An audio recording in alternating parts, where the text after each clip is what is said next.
وہ بے اختیار خالہ کی طرف بڑھا اور ان سے پیار لینے کے لیے اپنا سر جھکا دیا۔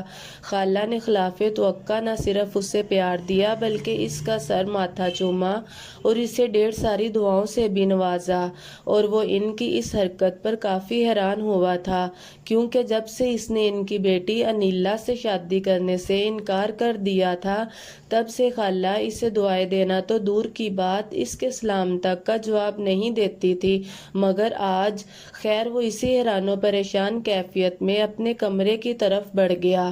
آج اسے ڈھیر سارا کام کرنا تھا۔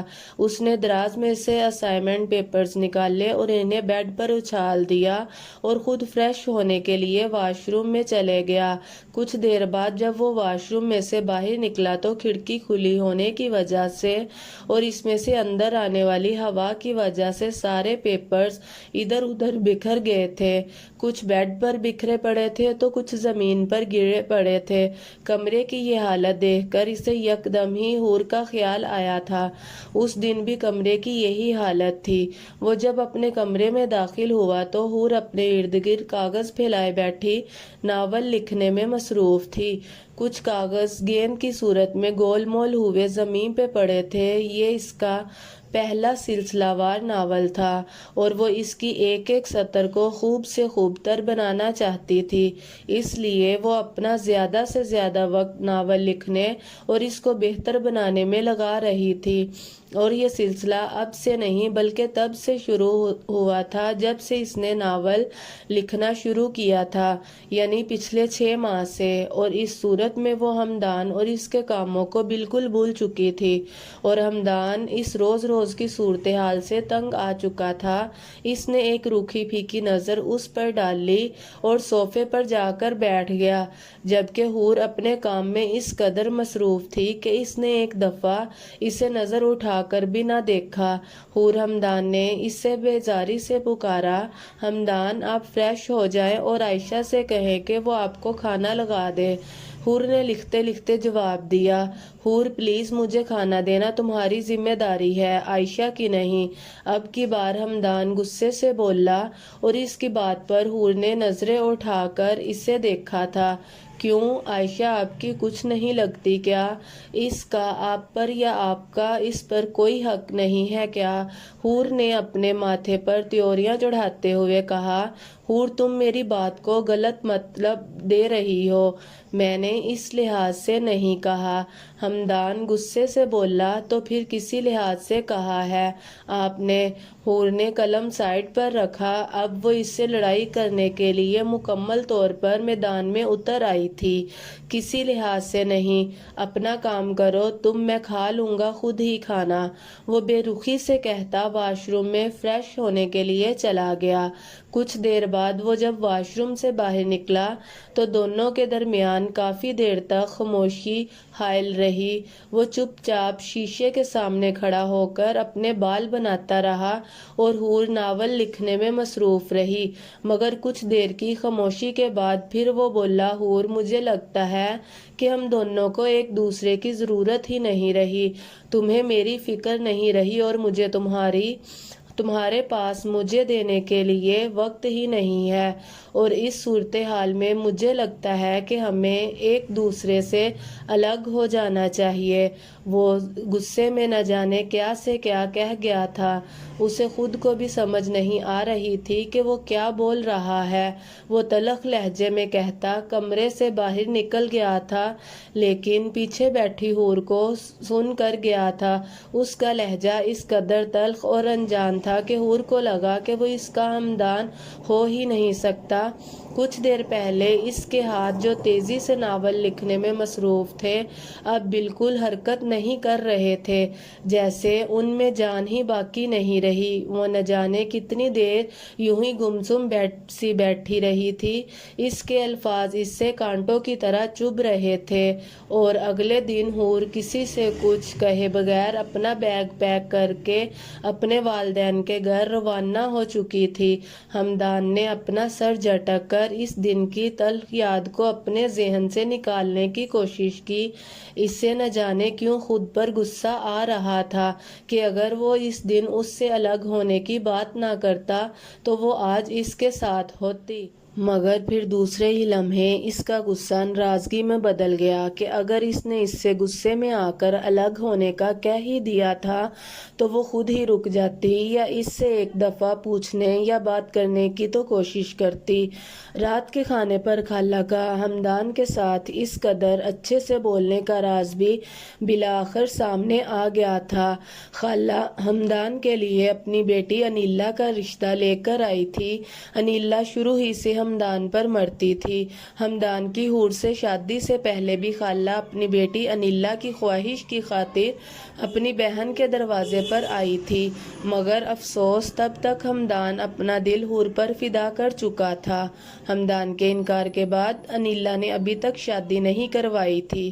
اب جب کہ انیلا کو اور خالہ کو اس بات کا علم ہوا تھا کہ حور لڑ کر اپنے گھر گئی ہوئی ہے تو وہ ایک دفعہ پھر سے اپنی قسمت آزمانے کی کوشش کر رہی تھی۔ ویسے تو نگہت بیگم کو اپنی بہو سے کوئی شکوہ نہیں تھا، بس پریشانی تھی تو صرف ایک چیز کی، اور وہ یہ تھی کہ حور اور ہمدان کی ابھی تک کوئی اولاد نہیں ہوئی تھی۔ لہٰذا ہر دادی کی طرح نگہت بیگم بھی اپنا پوتا یا پوتی دیکھنے کی خواہش مند تھی، اور اسی خواہش کو مد نظر رکھ کر وہ اپنی بہن کی باتوں میں آ گئی تھی۔ کیا کہہ رہی ہیں امی آپ ہوش میں تو ہیں؟ انیلا کی شادی اور وہ بھی میرے ساتھ؟ ہمدان نے جب اپنی ماں کے منہ سے اپنی شادی کی بات سنی تو اس کا چپاتی اٹھانے کے لیے بڑھتا ہاتھ ہوا میں ہی معلق رہ گیا۔ لو بھئی، اس میں ہوش نہ ہونے کی کیا بات ہے؟ بیوی تمہاری 3 مہینے سے اپنے گھر بیٹھی ہوئی ہے، اس گھر کی اسے کوئی فکر نہیں ہے۔ 3 سال ہو گئے ہیں تمہاری شادی کو، اولاد تمہاری نہیں ہو رہی، تو اس صورتحال میں تمہاری دوسری شادی ہی کروں گی۔ نگہت بیگم نے کھانا کھاتے ہوئے آرام سے جواب دیا۔ وہ پہلے ہی جانتی تھی کہ اس بات کا رد عمل کچھ ایسا ہی ہوگا۔ امی کیا کہہ رہی ہیں آپ؟ بھابھی اگر واپس نہیں آ رہی تو اس کا مطلب ہم بھائی کی دوسری شادی کروا دیں؟ عائشہ بھی بالآخر اپنی بھابھی کی محبت میں بول پڑی تھی۔ تم چپ رہو، تمہیں ان معاملوں میں بولنے کی ضرورت نہیں ہے۔ 6 ماہ بعد تمہاری رخصتی ہونے والی ہے، اس کے بارے میں سوچو۔ نگہت بیگم نے عائشہ کو ڈانٹتے ہوئے کہا، اور ہمدان تمہاری شادی انیلا کے ساتھ ہی ہوگی بس، اس کے علاوہ نہ مجھے کچھ سننا ہے اور نہ کچھ جاننا ہے۔ نصرت بیگم نے حتمی انداز اپنایا۔ تو پھر آپ میری بات بھی غور سے سن لیں، میں حور کے علاوہ کسی دوسری لڑکی سے شادی تو دور کی بات اس کی طرف دیکھوں گا بھی نہیں۔ یہ وعدہ میں نے حور کے ساتھ کیا تھا اور میں اپنے اس وعدے کو مکمل طور پر نبھاؤں گا۔ ہمدان غصے سے کہتا کھانے کی میز سے اٹھ کر چلے گیا تھا، جبکہ دوسری جانب نگہت بیگم کو اس کی بات سے کوئی فرق نہیں پڑا تھا، کیونکہ وہ اپنے بچوں سے اپنی بات منوانے کا ہنر اچھے سے جانتی تھی۔ حور اپنے کمرے کی کھڑکی سے باہر نظر آتی ہری ہری گھاس کو دیکھ رہی تھی۔ اس کی آنکھوں سے آنسو بہہ رہے تھے۔ یہ کیسے ہو سکتا تھا کہ عائشہ اپنی دوست کو ہمدان کے لیے آنے والے رشتے سے انجان رکھے؟ جب سے عائشہ نے حور کو ہمدان کے لیے انیلا کے رشتے کے بارے میں بتایا تھا اور اس میں امی کی رضامندی کے متعلق بھی بتایا تھا، تب سے حور کا دل عجیب بوجھل سا ہو رہا تھا، اور آنسو تھے کہ آنکھوں سے رکنے کا نام ہی نہیں لے رہے تھے۔ حور بیٹا تم ٹھیک ہو؟ شائستہ بیگم نہ جانے کب کمرے میں آئی تھی اور اب اس کے کندھے پر ہاتھ رکھ کر اس سے پوچھ رہی تھی۔ جی ماما میں ٹھیک ہوں، مجھے کیا ہوگا؟ حور نے اپنے ہاتھ کی پشت سے اپنے آنسو صاف کیے اور اپنی ماں کی طرف مڑی۔ بیٹا آؤ بیٹھو، مجھے تم سے ضروری بات کرنی تھی۔ شائستہ نے حور کو بیڈ پر بیٹھنے کا اشارہ کیا۔ وہ اس کی حالت سے بخوبی واقف تھی، اسی لیے اسے سمجھانے کی ایک اور کوشش کرنے اس کے کمرے میں آئی تھی۔ جی ماما کہیے کیا بات کرنی ہے آپ کو؟ حور ان کے سامنے بیٹھتے ہوئے ان سے مخاطب ہوئی۔ دیکھو بیٹا، میاں بیوی کا رشتہ کاندھ سے بھی زیادہ نازک اور چٹان سے بھی زیادہ مضبوط ہوتا ہے۔